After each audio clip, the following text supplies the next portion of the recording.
તો આજે વીકલી એક્સપાયરનો દિવસ અને વીકલી એક્સપાયરના દિવસે બજારમાં એક સારી તેજી ખાસ કરીને જોવા મળી છે। જો ગઈકાલે આપણે 22,300 પર બંધ થયા હતા, ત્યાંથી આજે તેજી આપણને આગળ વધતી જોવા મળી। 200 પોઈન્ટના ઉછાળા સાથે 22,544 પર નિફ્ટી બંધ થયું છે।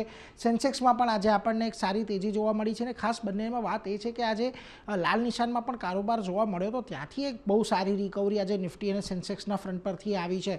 ખાસ કરીને નિફ્ટી બેંકમાં પણ જુઓ 48,600ની ઉપર આપણે બંધ થયા છીએ। અહીંયા પણ નીચલા સ્તરેથી સારી રિકવરી આપણે જોઈ છે, પરંતુ કમ્પેરેટિવલી આજે અંડર પરફોર્મન્સ તમને નિફ્ટી બેંકની અંદર જોવા મળ્યું। મિડ કેપની અંદર માત્ર 5% ઉછાળો છે, પરંતુ સ્મોલ કેપમાં આજે 1.5% ઉછાળો તમને ખાસ કરીને જોવા મળ્યો।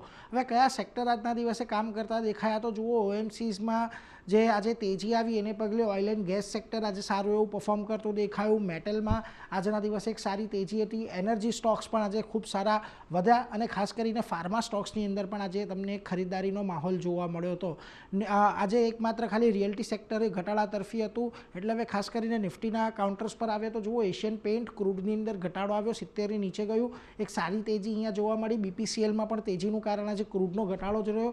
આ ઉપરાંત તમને કોલ ઇન્ડિયા અને હિન્ડાલ્કો જેવા કાઉન્ટરમાં એક સારી તેજી જોવા મળી, પરંતુ જ્યાં દબાણ આવ્યું જુઓ આજના દિવસ દરમિયાન તમને ટેક મહિન્દ્રામાં એક મોટું દબાણ જોવા મળ્યું 2.25%। આ ઉપરાંત બીઈએલ, ટ્રેન્ટ અને કોટક મહિન્દ્રાના કાઉન્ટરમાં એક દબાણ જોવા મળ્યું। ખાસ વાત એ છે બીઈએલની અંદર આજે ઉપલા સ્તરેથી ખાસું એવું દબાણ તમને આવતું જોવા મળ્યું છે।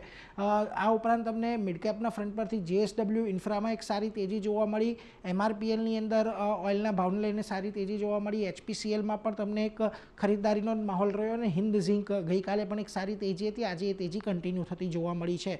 જ્યાં દબાણ આવ્યું ત્યાં આગળ જુઓ, કલ્યાણ જ્વેલર્સ, ભારતી હેક્સાકોમ, કોફોર્જ અને સુંદરમ ફાઇનાન્સનો સમાવેશ થાય છે। ઓવરઓલ આજે હવે આપણી એક્સપાયરી 22,500ની ઉપર આવી છે, એટલે હવે અહીંયાથી નિષ્ણાંતોનું માનીએ તો 22,700, 22,800નો ઝોન અહીંયાથી ખુલતો દેખાયો છે। એટલે હવે જ્યાં સુધી 22,300નું લેવલ જળવાયેલું રહેશે ત્યાં સુધી આપણને કદાચ એક 22,700, 800 સુધીની એક રેલી જોવા મળી શકે છે।